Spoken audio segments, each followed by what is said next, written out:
તો હવે આપણો આગળનો ટોપિક છે ગુડ ઓઝોન અને બેડ ઓઝોન. ગુડ ઓઝોન અને બેડ ઓઝોન. ગુડ ઓઝોન એટલે કે સારો ઓઝોન અને બેડ ઓઝોન એટલે કે ખરાબ ઓઝોન. શું છે, કેવી રીતે છે, એ બધું સમજીએ. પણ એ સમજતા પહેલાં તમને ખબર હોવી જોઈએ કે પૃથ્વીની અંદર, હવાની અંદર વાતાવરણના અલગ અલગ આવરણ છે. જેમ કે સમતાપ આવરણ, મૃદાવરણ, એ બધા. ઇંગ્લિશમાં હું બધાના નામ બોલી જાઉં છું. પૃથ્વીની સૌથી નજીકનું પહેલું જ આવરણ જે છે એ છે ટ્રોપોસ્ફિયર, કે જ્યાં બધી જ ઋતુઓ જોવા મળે છે. એની ઉપર સમતાપ આવરણ સ્ટ્રેટોસ્ફિયર, એની ઉપર મિઝોસ્ફિયર મધ્યાવરણ, થર્મોસ્ફિયર અને એક્ઝોસ્ફિયર. પહેલાં તો આ આખો જિયોગ્રાફી ભૂગોળનો ટોપિક છે. તમને બધાય આવરણના નામ ખબર હોવી જોઈએ. કયા આવરણની હાઇટ, ઊંચાઈ કેટલી છે એ ખબર હોવી જોઈએ. એ આવરણ ક્યાં આવેલું છે, ત્યાંનું મુખ્ય પ્રવૃત્તિ શું છે એ ખબર હોવી જોઈએ. આ આવરણ ઉપરથી વારંવાર અલગ અલગ પ્રકારના પ્રશ્ન પૂછાય છે. તો એની હાઇટને એ બધી વસ્તુ ખબર હોવી જોઈએ, શું જોવા મળે એ ખબર હોવી જોઈએ. આની માટે મેં એક ટ્રીક બનાવેલી છે અને એની ઉપર ઓલરેડી 1-2 અલગ અલગ વિડીયો બનાવેલા છે. એ જોઈ લેજો એટલે તમને ખ્યાલ આવી જાય. આ ટ્રીક શું છે તો કે trust me in the exam. Trust me in the exam. Trust me in the exam એટલે કે TR એટલે કે ટ્રોપોસ્ફિયર, પછી ST એટલે સ્ટ્રેટોસ્ફિયર, મી એટલે મિઝોસ્ફિયર, IN એટલે કે આઇનોસ્ફિયર, THE એટલે કે થર્મોસ્ફિયર અને EX એક્ઝામ એટલે કે એક્ઝોસ્ફિયર. આ બધા અત્યંત મહત્ત્વના છે. તાજેતરની પરીક્ષામાં જ પ્રશ્ન પૂછાઈ ગયો, વારંવાર આમાંથી પ્રશ્ન પૂછાતા હોય છે. તો પહેલાં તમે એ કવર કરી લેજો એટલે તમને ખ્યાલ આવી જાય કે આ શું છે અને શું નહીં એ બધું. બરાબર. તો ઓઝોન સમજતા પહેલાં તમને ખબર હોવી જોઈએ કે ક્યાં કયું આવરણ આવેલું છે. બીજી વાત કરીએ. ચલો એ વાત થઈ તો હું તમને કહી દઉં કે આ બધા આવરણ આવેલા છે. સૌથી નજીકનું આવરણ જે છે એ ટ્રોપોસ્ફિયર અને એની ઉપરનું સ્ટ્રેટોસ્ફિયર. તો આપણે ગુડ ઓઝોન અને બેડ ઓઝોન જે છે એ સમજવાના છે. તો ગુડ ઓઝોન કોને કહેવાય? તો જે સ્ટ્રેટોસ્ફિયરમાં જે રહેલો છે ને એને ગુડ ઓઝોન કહેવામાં આવે. જો અહીં આપેલું છે ઓઝોન લેયર, ઓઝોનનું પડ. સ્ટ્રેટોસ્ફિયરમાં જે છે એને ગુડ ઓઝોન કહેવાય. જ્યારે ટ્રોપોસ્ફિયર, પૃથ્વીની એકદમ નજીક જે છે એને શું કહેવાય? એને કહેવાય બેડ ઓઝોન. અહીં તમે એવી રીતે સમજી શકો. પહેલાં સમજીએ કે શા માટે ગુડ છે ને બેડ છે. તો સ્ટ્રેટોસ્ફિયરમાં જે ઓઝોન આવેલું છે, અહીં જો લખેલું છે ઓઝોન લેયર, એ ગુડ ઓઝોન છે. એ સારો ઓઝોન છે. શા માટે? એ એટલા માટે સારો ઓઝોન છે કારણ કે પૃથ્વી, સૂર્ય, સનરેઝ, સનલાઇટ, સૂર્યના કિરણોને પૃથ્વી ઉપર સૌથી મોટો એનર્જીનો સોર્સ, ઉર્જાનો સ્ત્રોત કયો છે? તો કે સૂર્ય. સૂર્યની અંદર ઘણી બધી એનર્જી, ઘણી બધી ઉર્જા છે. તો સનલાઇટ, સૂર્યપ્રકાશની અંદર ઘણી બધી ઉર્જા છે. અને આની અંદર પણ યુવી રેઝ, અલ્ટ્રાવાયોલેટ રેઝ, ગુજરાતીમાં કહેવાય પારજાંબલી વિકિરણો. આની અંદર તો બહુ જ વધારે ઉર્જા છે. કેટલી વધારે ઉર્જા? એટલી વધારે ઉર્જા છે કે તાત્કાલિક આપણી ચામડીને સળગાવી નાખે, ચામડીને નુકસાન પહોંચાડે અને આપણા શરીરને નુકસાન પહોંચાડે. એટલી ખતરનાક લેવલની ઉર્જા છે. તો ઓઝોન લેયર શું કરે છે? ઓઝોન લેયર જે છે ને એ સૂર્યના આ પારજાંબલી વિકિરણો, અલ્ટ્રાવાયોલેટ રેઝ, યુવી કિરણો એને શોષી લે છે. તો હવે આ સ્ટ્રેટોસ્ફિયર, સૂર્યનો કિરણો આવે છે અને અહીંયા જેવા તે સ્ટ્રેટોસ્ફિયરમાં જાય છે તો સ્ટ્રેટોસ્ફિયરમાં એ કિરણો શોષાઈ જાય છે અને આપણી સુધી પહોંચતા નથી. અને આપણી સુધી નથી પહોંચતા એટલે આપણને એટલી તકલીફ નથી પડતી, આપણી ચામડીને એટલી દાહક અસર નથી થતી અને આપણને રોગને એ બધું થતું નથી. તો આના કારણે સ્ટ્રેટોસ્ફિયરમાં જે ઓઝોન રહેલો છે એ કેવો છે? એ ગુડ ઓઝોન છે. એ સારો છે. કેમ? કારણ કે મનુષ્યને સ્વાસ્થ્યપ્રદ પ્રદાન કરે છે. સારું સ્વાસ્થ્ય, સારી હેલ્થ જે છે આપે છે. કેમ? મોસ્ટ ઇમ્પોર્ટન્ટ કારણ કે એ સૂર્યના યુવી રેઝ, અલ્ટ્રાવાયોલેટ રેઝ, પારજાંબલી વિકિરણો જે છે એ શોષી લે છે. ત્રણેય નામ તમને ખબર હોવી જોઈએ. યુવી રેઝ, અલ્ટ્રાવાયોલેટ રેઝ અને ગુજરાતીમાં કહી તો પારજાંબલી વિકિરણો એ શોષી લે છે એટલે. તો હવે પ્રશ્ન થાય કે આ બધું શોષી લે છે, ચાલો એ ખબર પડી ગઈ કે એના કારણે એ શું છે તો કે ગુડ ઓઝોન છે. તો અહીંયા જે ઓઝોનનું પડ આવેલું છે એ આ બધા વિકિરણો યુવી રેઝને શોષી લે છે. તમે થોડા ટાઈમ પહેલાં ન્યૂઝમાં વાંચેલું હશે. શું વાંચેલું હશે? કે ઓઝોનમાં ગાબડું પડી રહ્યું છે. ઓઝોનનું પડ જે છે એ ગાયબ થઈ રહ્યું છે. ઓઝોનનું પડ જે છે એ ઘસાઈ રહ્યું છે, એનું ધોવાણ થઈ રહ્યું છે, ગાબડું પડી રહ્યું છે. તો એ આની જ વાત કરતા હતા. સ્ટ્રેટોસ્ફિયરની અંદર જે ઓઝોનનું પડ જે છે એમાં ગાબડું પડી રહ્યું છે. હવે તમે વિચાર કરો, સ્ટ્રેટોસ્ફિયર, સમતાપ આવરણની અંદર આ જે ઓઝોનનું પડ આવી રહ્યું છે, આ જો ધોવાઈ જાય તો, આનું ખવાણ થઈ જાય તો, આ ડિટેરિયોરેટ થઈ જાય તો શું થાય? તો જે આ યુવી રેઝ, અલ્ટ્રાવાયોલેટ રેઝને જે રોકવાનું કામ કરે છે એ રોકવાનું કામ કરી શકે ને અને એ કિરણો સીધા જ આવી જાય. એ કિરણો સીધા જ મનુષ્યની ઉપર આવી જાય, આપણી ઉપર આવી જાય અને આપણી ચામડીને, આપણા શરીરને નુકસાન કરે. અને એટલે જ તો આ ઓઝોન હોલ નામ આપવામાં આવ્યું. ત્યાં જે કાણું પડી ગયું હતું, ઓઝોનની અંદર ગાબડું પડી ગયું હતું. એ મુદ્દો ત્યારે ખૂબ ચર્ચામાં હતો. એટલે કીધું કે ભાઈ ઓઝોનનું ગાબડું દૂર કરવું પડશે કે ઓઝોનનો હોલને દૂર કરવો પડશે. તો ત્યારે આ બધા મુદ્દાને એ બધું ચર્ચામાં હતું. પ્રશ્ન ત્યારે એ પણ હતો કે ઓઝોન હોલ મુખ્યત્વે ક્યાં જોવા મળતું હતું, તો કે આર્કટિકમાં અને એક તો એન્ટાર્કટિકામાં, ઉત્તર ધ્રુવ અને દક્ષિણ ધ્રુવ બંનેની અંદર વધારે મોટું ગાબડું ક્યાં હતું, વધારે મોટું ગાબડું એન્ટાર્કટિકામાં હતું. પણ જો કે વૈજ્ઞાનિકોએ એને બધાએ થોડું ઘણું કામ ધંધો કર્યું અને આ ઓઝોન લેયર જે છે એને આપણે પ્રોટેક્ટ કરી નાખ્યું છે, એને આપણે સંરક્ષણ આપી દીધું છે, એને થોડુંક બચાવી લીધું છે. તો આ તમને ખબર પડી ગઈ કે આ કેવું છે, આ ગુડ ઓઝોન છે, આપણું મદદ કરે છે. પરંતુ જો આ જ ઓઝોન જે છે, આ જ ઓઝોન એ આપણી નજીક આવી જાય, આપણી નજીક એટલે કે ટ્રોપોસ્ફિયરમાં આવી જાય ને, તો એ એક રીતે પોલ્યુટન્ટ તરીકેનું કામ કરે છે. પોલ્યુટન્ટ એટલે કે પ્રદૂષક તરીકેનું કામ કરે છે. તમને એવું લાગે એ કઈ રીતે? તો આપણે જોયું કે અહીંયા એ ઓઝોન શું કામ કરે, તો કે અલ્ટ્રાવાયોલેટ રેઝને કેદ કરી લે, એટલે કે સૂર્યની ગરમીને કેદ કરી લે, એટલે કે એક રીતે સ્પોન્જ તરીકેનું કામ કરે, વાદળી તરીકેનું કામ કરે અને ગરમીને ટ્રેપ કરી લે, ગરમીને પોતાની ઝાડમાં ફસાઈ લે. તો જો ટ્રોપોસ્ફિયરમાં એ આવશે તો ટ્રોપોસ્ફિયરનો ઓઝોન પણ એવું જ કામ કરશે. તો જો ટ્રોપોસ્ફિયરમાં એ પોતાની ગરમીને કેદ કરી લેશે, યુવી રેઝને એને કેદ કરી લેશે, અહીંયા એ ગરમીને કેદ કરી લેશે, તો શું થશે? તો અહીંયા એ ગ્રીન હાઉસ ગેસ તરીકેનું કામ કરશે ને, GHG ગ્રીન હાઉસ ગેસ તરીકેનું કામ કરશે. તો અહીંયા પૃથ્વીનું તાપમાન વધારી દેશે, ગ્લોબલ વોર્મિંગ વધારી દેશે, અહીંયા ગરમી જે છે એ વધારી દેશે.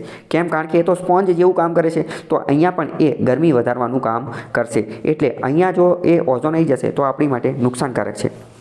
તો અહીંયા એક વસ્તુ તમે નોટ કરી, ફિલોસોફીની અંદર અથવા આપણે આજુબાજુમાં લોકોમાં એ બધામાં જોતા હોય, શું જોતા હોય કે દૂરથી ડુંગર રણિયામણા. અહીંયા પણ એવું જ છે કે ઓઝોન સ્ટ્રેટોસ્ફિયરમાં હોય, દૂર હોય તો બહુ સારો, પણ નજીક આવી ગયો, ટ્રોપોસ્ફિયરમાં આવી ગયો તો કે ના, તો નહીં સારો, તો તમે હવે પોલ્યુટન્ટ, તો હવે તમે ટોક્સિક, તો હવે તમે ઝેર બની ગયા. તો એ પણ જોવાનું કે કોઈ વ્યક્તિ, કોઈ વસ્તુ એની જગ્યા ક્યાં છે, જ્યાં એની જગ્યા હોય એ જ કામનું. હીરાની કિંમત કોણ જાણે? હીરાની કિંમત ઝવેરી જાણી શકે, કોઈ બીજા તો બાકી તો પથ્થર જ સમજતા હોય, પથ્થર ઉછાળતા જતા હોય. નાના હતા અને એક સ્ટોરી આવતી હતી કે એક વ્યક્તિ જે છે એ હીરો ઉછાળતો જતો હતો, એને એની કિંમત હતી નહીં, ને ખાલી મામૂલી પથ્થર સમજતો હતો, પણ ત્યાં તે ઝવેરી એ હીરાને ઓળખી જાય છે, તાત્કાલિક બોલાવે છે અને કહે છે કે મારે આ ખરીદવો છે. તો અહીંયા પણ સેમ એ જ વસ્તુ છે, ડુંગર દૂરથી રળિયામણા, બરાબર. તો ટ્રોપોસ્ફિયરમાં જો ઓઝોન આવી જાય તો એ આપણને નુકસાન કરે છે. પ્રશ્ન પૂછાઈ જશે કે ટ્રોપોસ્ફિયરનો ઓઝોન એ ગ્રીન હાઉસ ગેસ તરીકે વર્તન કરે છે, વિધાન સાચું પડી જશે. કેમ? કારણ કે ગરમી ટ્રેપ કરે છે એટલે. તો આખી વસ્તુ આપણે સમજી ગયા, ગુડ ઓઝોન શું છે, બેડ ઓઝોન શું છે એ. બાકી આ બધી વસ્તુ આપેલી છે. અમુક વાર પ્રશ્ન પૂછાતો હોય છે ઓઝોનને માપવા માટેનો એકમ કયો છે? ઓઝોનને માપવા માટેનો એકમ છે ડોબ્સન યુનિટ, ડોબ્સન એકમ, ડોબ્સનની અંદર માપવામાં આવે છે. પ્રશ્ન પૂછી જશે ઓઝોન માપવાનો એકમ, તો ડોબ્સન યુનિટ, ડોબ્સન જે છે એને માપવાનો એકમ છે. બહુ પહેલાં યુજીસી નેટમાં એક પ્રશ્ન પૂછાયેલો હતો, બીજી વાર પૂછાઈ શકે કે ઓઝોન માપવા માટે નીચેનામાંથી કયા એકમ વપરાય છે? તો કે ડોબ્સન, સ્પેક્ટ્રોફોટોમીટર, પાયરોમીટર, પ્લાનીમીટર અને એનિમોમીટર. આનો સાચો જવાબ છે ડોબ્સન અને સ્પેક્ટ્રોફોટોમીટર. તો અમુક વાર ડોબ્સન આપેલું હોય અને બીજું આપેલું હોય કે સ્પેક્ટ્રોફોટોમીટર, એ વિધાન પણ સાચું પડશે, કારણ કે ઓઝોનને માપવા માટેનો એકમ ડોબ્સન છે અને ઘણી બધી વાર એને આ સ્પેક્ટ્રોફોટોમીટરમાં પણ માપવામાં આવે છે અને સ્પેક્ટ્રોફોટોમીટર એ એને માપવા માટેનું એક યંત્ર છે જેના વડે એ માપવામાં આવે છે. બાકી અહીંયા એની બીજી વિગત આપેલી છે, એ તમે જોઈ અને વાંચી શકો છો પોઝ કરી અને. તો સ્પેક્ટ્રોફોટોમીટર અને ડોબ્સન બંને તમારે યાદ રાખવાનું છે. બાકી આ વિડીયો જોઈ લેજો એટલે તમને ખ્યાલ આવી જાય કે આ કઈ રીતે યાદ રાખવું એ બધું. તો હવે આપણે ગુડ ઓઝોન અને બેડ ઓઝોન સમજી લઈએ. જોકે ઓલરેડી મેં તમને ઉપરથી તો ચલાવી દીધું છે કે સ્ટ્રેટોસ્ફિયરમાં સમતાપ આવરણમાં રહ્યો એ ગુડ ઓઝોન છે. કેમ? કારણ કે યુવી રેઝને શોષી લે છે એટલે. અને ટ્રોપોસ્ફિયરમાં જે રહ્યો એ કેવો છે? તો કે એ બેડ ઓઝોન છે. કેમ? કારણ કે એ ગ્રીન હાઉસ ગેસ તરીકેનું કામ કરે છે, સૂર્યની ગરમીને શોષી લે છે, ટ્રેપ કરી લે છે અને ગ્લોબલ વોર્મિંગમાં વધારો કરે છે. તો સમજીએ કે ઓઝોન શું છે. તો ઓઝોન તો પહેલાં O3 છે. ઓઝોન શું છે? O3. ઓક્સિજનના બે અણુ હોય અને એમાં બીજું એક ઓક્સિજન ભેગું થઈ જાય એટલે O3 જે છે એ બની જાય છે. ઓઝોન સારો છે કે ખરાબ છે એ નક્કી કઈ રીતે થાય? તો એ કઈ જગ્યાએ છે એની જગ્યા ઉપરથી નક્કી થાય કે એ કેવો છે, બરાબર. એ સ્ટ્રેટોસ્ફિયરમાં જતો રહે તો સારો થઈ જાય, ટ્રોપોસ્ફિયરમાં જતો રહે તો એ ખરાબ થઈ જાય. માણસોનું પણ એવું જ હોય, સારી જગ્યાએ હોય તો સારા થઈ જાય, એ પૈસા કમાતા હોય, રાજનેતા બની જાય, મિનિસ્ટર હોય, ગમે એટલું કરપ્શન કરતા હોય, પેલું મિનિસ્ટર બની જાય તો તાત્કાલિક એનું બધું વોશિંગ મશીનમાં બધા પાપતું હોય છે. એવી બધી વધુ છે. ટ્રોપોસ્ફેરિક અને સ્ટ્રેટોસ્ફેરિક ઓઝોન ડિટેલમાં આપણે થોડું ઘણું સમજીએ. ફોર્મેશન મિકેનિઝમના આધારે નક્કી થાય કે આપણે વાત કરીએ સ્ટ્રેટોસ્ફિયરની અંદર જે ઓઝોન બને, જે ગુડ ઓઝોન છે એ ચેપમેન સાયકલથી બને છે. ચેપમેન સાયકલથી તો કઈ રીતે થાય? તો યુવી રેડિયેશન એ ઓક્સિજનના બે અણુઓને સ્પ્લિટ કરી નાખે, જેના કારણે એક ઓક્સિજન છૂટો પડી જાય અને O2માંથી O3 બની જાય. કઈ રીતે થયું સમજીએ, હું તમને સમજાવું. સમતાપ આવરણ સ્ટ્રેટોસ્ફિયરની અંદર ઓક્સિજનના અણુઓ આંટા મારતા હોય, O2 જે છે એ બધે આંટા મારતા હોય. હવે આવામાં થાય શું કે સૂર્યના કિરણોમાંથી જે અલ્ટ્રાવાયોલેટ રેઝ આવે, અલ્ટ્રાવાયોલેટ રેઝ આ O2 ઉપર પડે, તો O2 ઉપર પડે એટલે O2નું બ્રેકડાઉન કરી નાખે, એનું બ્રેકઅપ કરી નાખે, O2નો તોડી નાખે. O2ને તોડે એટલે OO થઈ જાય. જો અહીં આપેલું છે ઓક્સિજનના 2 ઓક્સિજન હતો, તો એમાં અલ્ટ્રાવાયોલેટ રેઝ આવ્યા તો એણે ઓક્સિજન છોડી નાખ્યો. હવે આ 2 ઓક્સિજન જે છે, 2 ઓક્સિજન છૂટા પડી ગયા. આમાંનો એક ઓક્સિજન બીજા એકાદા O2 હારે જોડાઈ જશે અને O3 બની જશે, એટલે કે ઓઝોન બની જશે. એટલે શું બની જશે? ઓઝોન બની જશે, જે રક્ષણ કરશે. તો અહીંયા જે સ્ટ્રેટોસ્ફિયરમાં જે ઓઝોન બનતો હતો એ ઓક્સિજનમાંથી જ બનતો હતો. શેમાંથી બનતો હતો? ઓક્સિજનમાંથી જ, અલ્ટ્રાવાયોલેટ રેઝ દ્વારા. ટ્રોપોસ્ફિયરમાં ઓઝોન કઈ રીતે બનશે? તો ટ્રોપોસ્ફિયરમાં જે ઓઝોન બનશે એ પણ બનશે તો સૂર્યપ્રકાશની પ્રક્રિયાના કારણે તે ફોટોકેમિકલ રિએક્શન દ્વારા જ. પરંતુ અહીંયા એ ઓક્સિજનમાંથી નહીં બને. અહીંયા એ બનશે NOx, નાઇટ્રોજન ઓક્સાઇડના કેમિકલ દ્વારા, અથવા વોલેટાઇલ ઓર્ગેનિક કમ્પાઉન્ડ એના દ્વારા બનશે.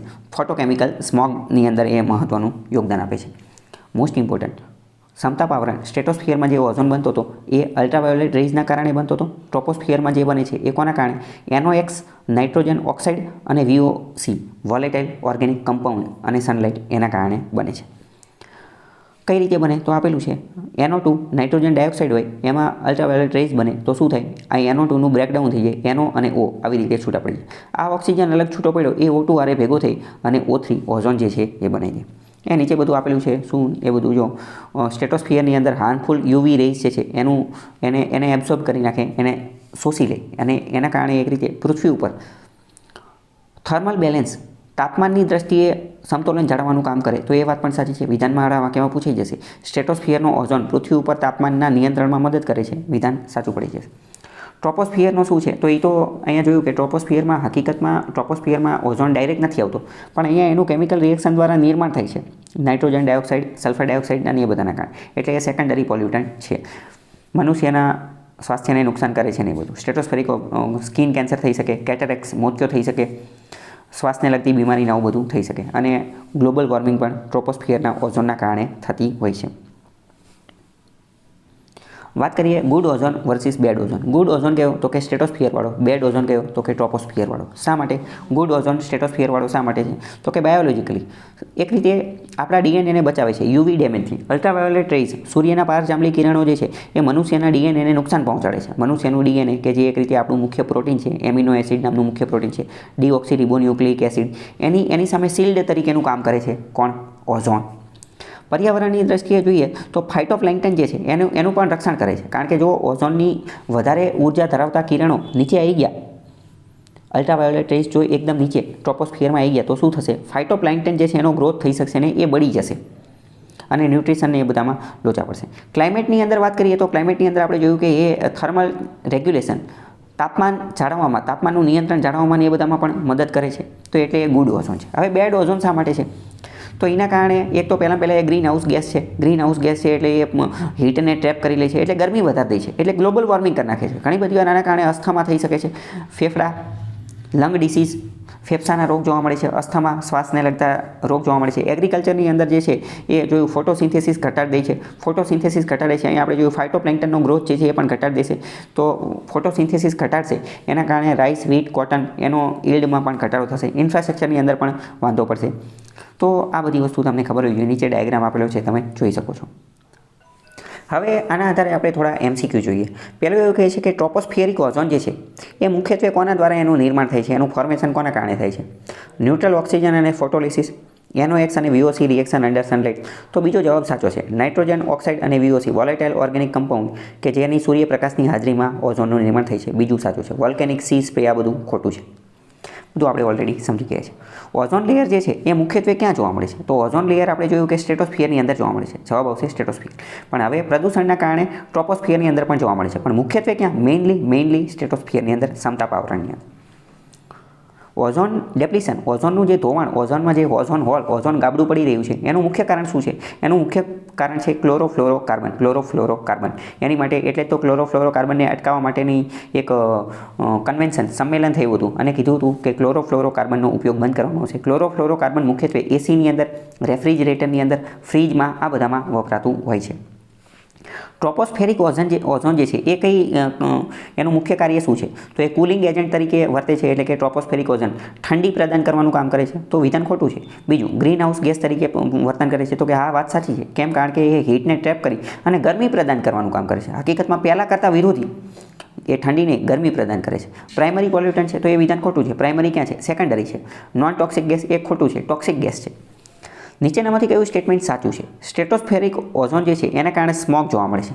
પહેલું વિધાન ખોટું છે. કેમ? કારણ કે સ્મોગ જે છે એ તો ફોટોકેમિકલ સ્મોગ, એ તો જે સ્ટ્રેટોસ્ફિયરના કારણે ક્યાં જોવા મળે છે? ટ્રોપોસ્ફિયરનો જે ઓઝોન જે છે એના કારણે જોવા મળે છે.